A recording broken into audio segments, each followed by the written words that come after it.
Sai grace classes पर आपका हार्दिक स्वागत है। और दोस्तों, मध्य प्रदेश का जिलेवार अध्ययन हम पढ़ रहे थे, जिसके अंतर्गत हमने मध्य प्रदेश के महत्वपूर्ण 8 संभागों को दोस्तों कवर कर लिया था। और जो आज आपके लिए लेकर आए हैं, जो हमारा करंट में जो संभाग चल रहा है, उसका नाम है दोस्तों, हमारा जो 9वां संभाग है उसका नाम है शहडोल संभाग। दोस्तों, इसके अंतर्गत हमने शहडोल जिले को कवर कर लिया था। यह संभाग दोस्तों इसलिए महत्वपूर्ण हो जाता है कि यहाँ से अक्सर एग्जाम में प्रश्न पूछे जाते हैं। इसके अंतर्गत शहडोल जिला, अनूपपुर जिला, उमरिया जिला, ये काफ़ी महत्वपूर्ण ज़िले हैं दोस्तों। जैसा कि आपको उमरिया ज़िले के बारे में पता है कि यहाँ पर बांधवगढ़ राष्ट्रीय उद्यान पाया जाता है। तो इसके अंतर्गत काफ़ी प्रश्न पूछे जाते हैं एग्जाम में। इससे प्रश्न निश्चित तौर पर पूछा जाता है। उसके अंतर्गत आपसे इसकी स्थापना पूछ सकते हैं, प्रोजेक्ट टाइगर में इसको मतलब प्रोजेक्ट टाइगर में इसको कब डाला गया था, और दोस्तों ये कितनी पहाड़ियों से घिरा हुआ है, और यहाँ पर मुख्य रूप से इसका विभाजन किस संभाग से किया गया था, किस जिले से किया गया था। तो यह ऐसे प्रश्न दोस्तों अक्सर आपसे पूछ लिए जाते हैं एग्जाम के पॉइंट ऑफ व्यू से। इसलिए आपको हमारी ये महत्वपूर्ण वीडियो देखना है। यहाँ से निश्चित तौर पर एग्जाम में प्रश्न पूछे जाएंगे, जो मध्य प्रदेश के आगामी पुलिस के और एसआई के जो एग्जाम होने वाले हैं दोस्तों, और इसके अंतर्गत भी जो भी एग्जाम होंगे, सब के अंदर हर प्रश्न पत्र के अंदर कोई ना कोई प्रश्न हमारी इस सीरीज से निश्चित तौर पर पूछा जाएगा। इसलिए आप हमारी वीडियो को बार बार देखें, और भी हमने आपके लिए वीडियो बनाई है उनको भी आप बार बार अध्ययन करते रहें। चलिए दोस्तों, स्टार्ट करते हैं आपका उमरिया जिला। और दोस्तों, आपको अगर हमारी वीडियो पसंद आती है तो शेयर, लाइक, सब्सक्राइब जरूर करें। चलिए दोस्तों, जैसा कि आप देख पा रहे हैं, यह है उमरिया जिला। इसके अंतर्गत दोस्तों महत्वपूर्ण तहसीलें दी गई हैं, जिसके अंतर्गत आप देख सकते हैं दोस्तों, यहाँ पर महत्वपूर्ण तहसीलें बांधवगढ़, मानपुर, पाली, चंदिया और नेरोजाबाद। चंदिया, मानपुर और बांधवगढ़ और पाली, ये महत्वपूर्ण दोस्तों तहसीलें हैं, इस उमरिया जिले के अंतर्गत आती हैं। अब दोस्तों, यहाँ पर सबसे महत्वपूर्ण अगर तहसील की बात कर ली जाए, वो है बांधवगढ़ तहसील। दोस्तों, इसके बारे में विदित है ऐसी मतलब इसके बारे में काफ़ी महत्वपूर्ण प्रश्न एग्जाम पूछे जाते हैं। जैसे कि बांधवगढ़ की जो स्थापना है वो कब की गई थी? यह दोस्तों 1968 के अंतर्गत 1968 में इसकी स्थापना की गई थी। राष्ट्रीय उद्यान की स्थापना की गई थी दोस्तों, और इसको प्रोजेक्ट टाइगर के अंतर्गत 1993 में इसको प्रोजेक्ट टाइगर के अंतर्गत रखा गया दोस्तों। और यहाँ से एक महत्वपूर्ण प्रश्न आता है बांधवगढ़ से, यह 32 पहाड़ियों से यह घिरा हुआ राष्ट्रीय उद्यान है, और जो प्रोजेक्ट टाइगर के अंतर्गत शामिल किया गया था 1993 को दोस्तों। ये आपको ध्यान रखना है। और आपसे पूछ सकते हैं तो ये कितने वर्ग किलोमीटर में ये फैला हुआ है? तो ये दोस्तों 448 वर्ग किलोमीटर के अंतर्गत यह मतलब फैला हुआ एक राष्ट्रीय उद्यान है दोस्तों। इसके बारे में आपको ध्यान रखना है दोस्तों। और प्रोजेक्ट टाइगर के अंतर्गत ये महत्वपूर्ण दोस्तों तहसील है, यहाँ से प्रश्न अक्सर एग्जाम में पूछे जाते हैं। और दोस्तों, अगर बात कर ली जाए इसके विभाजन की, पृथक्करण की, उमरिया जिले का जो दोस्तों इसका जो पृथक्करण है वह शहडोल जिले से, कहाँ से? शहडोल जिले से इसको पृथक करके अलग नया जिला बनाया गया था उमरिया को। और दोस्तों, इसको 10 जून, इसकी डेट भी आपसे एग्जाम में पूछ सकते हैं दोस्तों, 10 जून 1998 में इसको नया जिला दोस्तों पृथक करके शहडोल से बनाया गया था। तो यही काफ़ी महत्वपूर्ण प्रश्न दोस्तों उमरिया जिले से पूछ लिए जाते हैं अक्सर। अगर यहाँ से आपसे बात कर ली जाए, यहाँ से कौन कौन सी ऐसी नदियाँ हैं जो इस उमरिया जिले से प्रवाहित होती हैं, तो उसके अंतर्गत दोस्तों जोहेला नदी और सोन नदी ऐसी मुख्य नदियाँ हैं दोस्तों जो यहाँ से प्रवाहित होती हैं। जोहेला नदी दोस्तों सोन नदी की सहायक नदी है, ये आपको ध्यान रखना है। जोहेला नदी सोन नदी की सहायक नदी है। और दोस्तों, अगर बात कर ली जाए बांधवगढ़ के बारे में, एक तथ्य और रहता है दोस्तों महत्वपूर्ण कि बांधवगढ़ को प्रोजेक्ट टाइगर में शामिल किया गया था 1993 में। ये आपको पता है 1993 में इसको शामिल किया गया था। लेकिन आपसे प्रश्न एग्जाम में यह भी आ सकता है कि यह जो स्टार्टिंग है नेशनल पार्क की, जो स्टार्टिंग है दोस्तों, इसके अंतर्गत ये कहाँ से हुई थी? ऐसा पहला राष्ट्रीय प्रोजेक्ट टाइगर के अंदर पहला ऐसा राष्ट्रीय नेशनल पार्क कौन सा था दोस्तों? यहाँ से इसकी स्थापना हुई थी। तो उसका नाम है दोस्तों जिम कॉर्बेट नेशनल पार्क दोस्तों। यहाँ से और 1973 के अंतर्गत यहाँ से प्रोजेक्ट टाइगर के अंतर्गत जो बाघों की घटती जनसंख्या के मद्देनज़र इसको प्रोजेक्ट टाइगर के अंतर्गत दोस्तों यहाँ से रखा गया था। जिम कॉर्बेट नेशनल पार्क की स्थापना हुई थी 1973 में, और सर्वप्रथम प्रोजेक्ट टाइगर को बचाने के लिए यहीं से दोस्तों स्टार्टिंग की गई थी प्रोजेक्ट टाइगर की। तो यह आपको महत्वपूर्ण प्रश्न है दोस्तों, याद रखने हैं। चलिए दोस्तों, आगे बढ़ते हैं। उमरिया जिला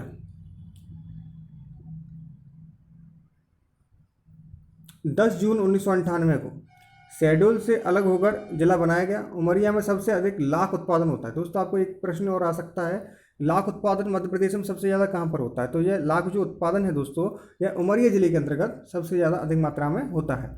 यहाँ पर लाख और 6 लाख बनाने का कारखाना स्थापित किया गया है। उमरिया घने जंगल और बाग के कारण हमेशा से राजकुमारों और राजाओं के लिए एक पसंदीदा शहर था। बांधवगढ़ के जंगल रीवा के महाराजाओं के लिए आखेट रहता था, मतलब आखेट जो शिकार करते थे दोस्तों, राजा महाराजा थे वो यहाँ पर शिकार का काम किया करते थे दोस्तों।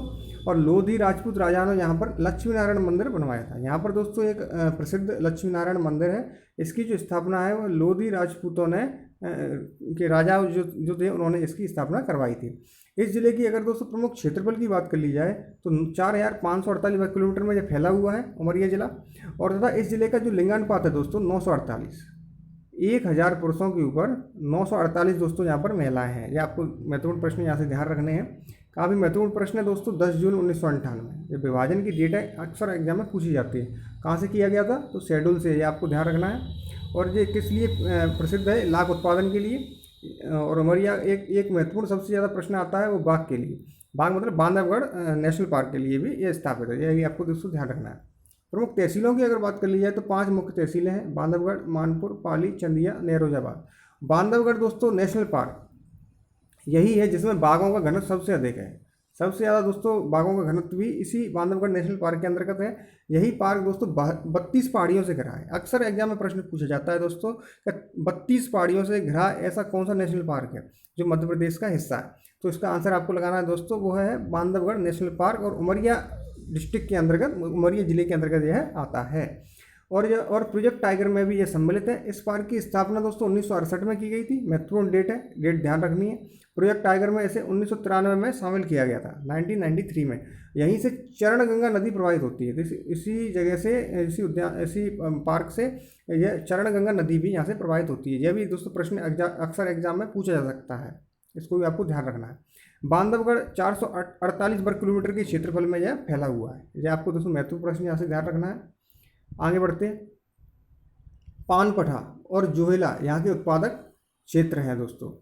ताला नामक स्थान में प्रागैतिहासिक काल का स्थल है दोस्तों। यह एक ऐसा स्थान है यहाँ प्रागैतिहासिक काल के धरोहर है यहाँ पर पाई गई हैं। बांधवगढ़ का दोस्तों किला, ये यहाँ पर दोस्तों एक बांधवगढ़ का किला भी है जो काफ़ी प्रसिद्ध है और काफ़ी पुरातात्विक और ऐतिहासिक महत्व की एक जगह है। यह एक प्राकृतिक अभिद्ध किला है। अभिद्ध मतलब इसको दोस्तों भेदा नहीं जा सकता, ऐसा किला है। और एक पहाड़ी पर यह खड़ा है, एक पहाड़ी के ऊपर यह स्थित है, ऐसा भी आप कह सकते हैं। यहाँ पर दोस्तों Sanjay Gandhi thermal power station Pali में स्थित है। पाली तहसील है दोस्तों, यहाँ पर संजय गांधी थर्मल पावर जो स्टेशन है दोस्तों पाली के अंतर्गत स्थित है। ऐसा आपको दोस्तों ध्यान रखना है। प्रमुख अगर आकर्षक केंद्रों की बात कर ली जाए दोस्तों, यहाँ पर तो बांधवगढ़ राष्ट्रीय उद्यान प्रोजेक्ट टाइगर में जो शामिल है, बांधवगढ़ किला जिसमें भगवान विष्णु की मूर्ति है, भित्ति चित्र वाली 32 गुफाएं, ऐसी गुफाएं भी इसी उमरिया जिले के अंतर्गत आती है। तो दोस्तों ये काफ़ी महत्वपूर्ण जिला था और अक्सर मैंने ऐसे सारे प्रश्न लेकर चला हूँ जो अक्सर एग्जाम में पूछे जाते हैं। इसलिए वीडियो को आपको बार बार देखना है, जिससे आपको एक बार में तो ये नहीं याद होंगे दोस्तों, बार बार देखने से ये आपके दिमाग में सेट हो जाएंगे। फिर आप उनको एक बार रिवाइज करके आप उनको कभी भूलेंगे नहीं। चलिए दोस्तों आगे बढ़ते हैं हम नए जिले की तरफ, जिसका नाम है अनूपपुर जिला। जैसा कि दोस्तों आप देख पा रहे हैं, यह हमारा महत्वपूर्ण एक अनूपपुर जिला, यह भी अपने आप में काफ़ी महत्वपूर्ण है। अनूपपुर जिले का यह मानचित्र है और इसके अंतर्गत महत्वपूर्ण जो तहसीलें हैं दोस्तों वो दी गई हैं, अनूपपुर, पुष्पराजगढ़, कोतमा और जेतहरी। अनूपपुर, जेतमा, कोतहरी, ये सारी दोस्तों महत्वपूर्ण तहसीलें दी गई हैं। और अनूपपुर जिले की अगर बात कर ली जाए दोस्तों, इसका भी यह भी जो पृथक हुआ था दोस्तों, यह जिला भी शहडोल से पृथक होकर बनाया गया था। और इसकी जो डेट थी दोस्तों 15 अगस्त, ये तो जनरली आपको याद हो जाएगी दोस्तों, इस डेट को भी आपको ध्यान रखना है। 15 अगस्त 2003 में। ये अक्सर दोस्तों एग्जाम में प्रश्न पूछे जाते हैं, ऐसे प्रश्न जो भारतीय स्वतंत्रता दिवस से संबंधित है 15 अगस्त, तो ऐसे प्रश्न भी अक्सर एग्जाम में पूछे जाते हैं और इनको भी आपको याद रखना है। 15 अगस्त 2003 को इसका विभाजन किया गया था और किससे पृथक किया गया था? ये तो शहडोल जिले से इसको पृथक कर नया जिला बनाया गया था। ये आपको दोस्तों ध्यान रखना है, महत्वपूर्ण प्रश्न है अनूपपुर जिले से संबंधित। अगर दोस्तों यहाँ पर नदियों की बात कर ली जाए, अनूपपुर जिले से कौन कौन सी नदियाँ प्रवाहित होती हैं, इसके अंतर्गत दोस्तों नर्मदा, सोन, जोहेला और केवई, यहाँ से ये महत्वपूर्ण दोस्तों नदियाँ हैं। सोन, नर्मदा। ओके भाई, ये महत्वपूर्ण ऐसी नदियाँ हैं जो यहाँ से प्रवाहित होती हैं दोस्तों। ये अनूपपुर ज़िले से। आगे बढ़ते हैं दोस्तों। अनूपपुर जिला 15 अगस्त 2003 में शहडोल से पृथक होकर नया जिला बनाया गया। अनूपपुर सोन नदी के पास बसा हुआ एक शहर है दोस्तों। मानो अनूपपुर जो दोस्तों कहाँ पर स्थित है, सोन नदी के पास में स्थित है। इसके आसपास के स्थान में कोयले की बहुत खदानें हैं। यहाँ से 7 किलोमीटर दूर चचाई नामक स्थान है दोस्तों, जहाँ अमरकंटक ताप विद्युत गृह स्थित है। अमरकंटक ताप विद्युत गृह स्थित है दोस्तों। इसके बाद स्थित है विद्युत गृह स्थित है। अमरकंटक हिल स्टेशन भी दोस्तों यहाँ पर यहीं पर पाया जाता है। ये भी काफ़ी महत्वपूर्ण प्रश्न है। अमरकंटक से रिलेटेड काफ़ी प्रश्न एग्जाम में दोस्तों पूछे जाते हैं। और यहाँ के अगर क्षेत्रफल की बात कर ली जाए तो 3701 वर्ग किलोमीटर में फैला हुआ है। लिंगानुपात 975, 1000 महिलाओं के 1000 पुरुषों के ऊपर 975 यहाँ पर महिलाएं हैं। यह भी दोस्तों अक्सर एग्जाम में प्रश्न पूछा जाता है। प्रमुख अगर तहसीलों की बात कर ली जाए दोस्तों तो प्रमुख तहसीलें जो है 4 हैं, अनूपपुर, पुष्पराजगढ़, कोतमा और जेतहरी। प्रमुख नदी की बात कर ली जाए तो नर्मदा, सोन, जोहिला, तीपन, बकन, चांडस, केवई, ये महत्वपूर्ण दोस्तों यहाँ पर नदियाँ प्रवाहित होती हैं। अनूपपुर जिले से अमरकंटक को पवित्र नगर घोषित किया गया है। यह दोस्तों आपको ध्यान रखना है। पुष्पराजगढ़ तहसील में मैकाल श्रेणी पर उपस्थित एक हिल स्टेशन है। अमरकंटक जो है दोस्तों, ये पुष्पराजगढ़ की जो तहसील है, यहाँ पर जो मैकाल श्रेणी है उस पर उपस्थित एक हिल स्टेशन है और पवित्र तीर्थ स्थान है दोस्तों। यहाँ पर नर्मदा, सोन और जोहिला नदियों का उद्गम होता है। वो यहाँ से ही निकलने का काम करती हैं दोस्तों अमरकंटक से। अमरकंटक थर्मल पावर स्टेशन भी यहीं पर स्थित है और बॉक्साइट खनिज क्षेत्र भी यहाँ पर पाया जाता है। यह दोस्तों आपको महत्वपूर्ण प्रश्न है अमरकंटक से रिलेटेड जो एग्जाम में अक्सर पूछ लिए जाते हैं। ग्रामीण पंचायत प्रशिक्षण केंद्र इंदिरा गांधी जनजातीय विश्वविद्यालय, ये ऐसा प्रश्न दोस्तों इंदिरा गांधी जनजातीय विश्वविद्यालय जो अक्सर एग्जाम में पूछा जाता है, इसलिए इसको भी आपको ध्यान रखना है। और ग्रामीण पंचायत प्रशिक्षण केंद्र भी एग्जाम में पूछ लिया जाता है। जैन धर्म की अगर बात कर ली जाए दोस्तों तो महाकुंभ अमरकंटक में आयोजित किया गया है। कौन सा दोस्तों? जैन धर्म का महाकुंभ अमरकंटक में ही आयोजित किया गया था।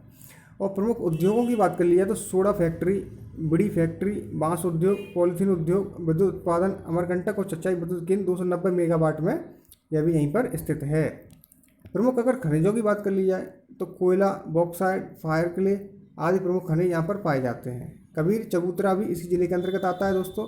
और इस जिले में कपिल धारा जलप्रपात और दुग्धधारा महत्वपूर्ण जलप्रपात हैं जो इसी जिले के अंतर्गत आते हैं। ये एग्जाम में अक्सर पूछे जाते हैं, इसलिए इनके बारे में आपको बार बार इनको एक बार वीडियो को देखना है, जिससे ये आपको बराबर याद हो जाएंगे दोस्तों।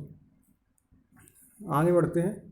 प्रमुख आकर्षक स्थल माई की बगिया, नर्मदा मंदिर, कबीर चबूतरा, शंभू धारा, दुर्गा धारा। अमरकंटक की पहाड़ी पर ही घने जंगलों के मध्य नर्मदा जी की ये 2 सुंदर जलधारा हैं, शंभू धारा और दुर्गा धारा। दोस्तों अमरकंटक की पहाड़ी पर ही घने जंगलों के मध्य नर्मदा जी की ये 2 सुंदर जलधारा हैं दोस्तों, ये आपको ध्यान रखना है। सोन मुंडा, यहाँ पर क्या है दोस्तों? सोन नदी का उद्गम एवं सनसेट पॉइंट है। जो इसको सोन जो मुंडा है, इसको सोन नदी का उद्गम एवं सनसेट पॉइंट बोला जाता है। यहाँ पर ही दोस्तों महत्वपूर्ण ये ऐसा प्रश्न है सोन मुंडा, ये दोस्तों एग्जाम में अभी तक आया नहीं है, लेकिन ये एग्जाम में पूछा जा सकता है, इसलिए इसको आपको ध्यान रखना है। सोन मुंडा क्या है? ये सनसेट पॉइंट है और सोन नदी का उद्गम एवं सनसेट पॉइंट है दोस्तों ये। और सर्वोदय जैन मंदिर भी यहीं पर स्थित है। यह भी महत्वपूर्ण प्रश्न है दोस्तों, अक्सर एग्जाम में पूछ लिया जाता है। सर्वोदय जैन मंदिर, गणेश मंदिर, अमरकंटक, चचाई, जतहेरी, राजेंद्र ग्राम, कोतमा, केल्हा देही प्रसिद्ध स्थल है। अमरकंटक दोस्तों नर्मदा नदी और सोन नदी का उद्गम तथा प्राकृतिक दर्शनीय स्थान है। नर्मदा और सोन नदी का दोस्तों उद्गम तथा प्राकृतिक दर्शनीय स्थान है। यह भी आपको दोस्तों इसके बारे में ध्यान रखना है। यहाँ से प्रश्न अक्सर 1-2 प्रश्न पूछ लिए जाते हैं, वो मैंने आपको बताया दोस्तों। नर्मदा मंदिर का निर्माण किसने करवाया? आपसे ये प्रश्न पूछ सकते हैं, तो इसका आंसर आपको लगाना है नागपुर के भोंसले ने दोस्तों। नागपुर के जो भोंसले राजा थे, इन्होंने नर्मदा मंदिर का निर्माण करवाया था। और यहाँ पर दोस्तों इस मंदिर में 20 मंदिर नर्मदा मंदिर समूह के प्रांगण में स्थित हैं। 20 मंदिर नर्मदा मंदिर समूह के प्रांगण में दोस्तों स्थित है। पूछ सकते हैं सर्वोदय मंदिर प्रसिद्ध है तो जैन मंदिर के लिए। ये काफ़ी महत्वपूर्ण प्रश्न सीरीज थी दोस्तों हमारे, जो हमने आज शहडोल दोस्तों संभाग कंप्लीट कर लिया है। अगला संभाग उज्जैन संभाग हम आपके लिए लेकर आएंगे, लास्ट संभाग है दोस्तों इसका मध्य प्रदेश। हमारा दिन कंप्लीट हो जाएगा, इसलिए आप वीडियो को हमारी को बार बार देखिए, शेयर लाइक सब्सक्राइब करते रहिए। तब तक के लिए आपका बहुत बहुत धन्यवाद।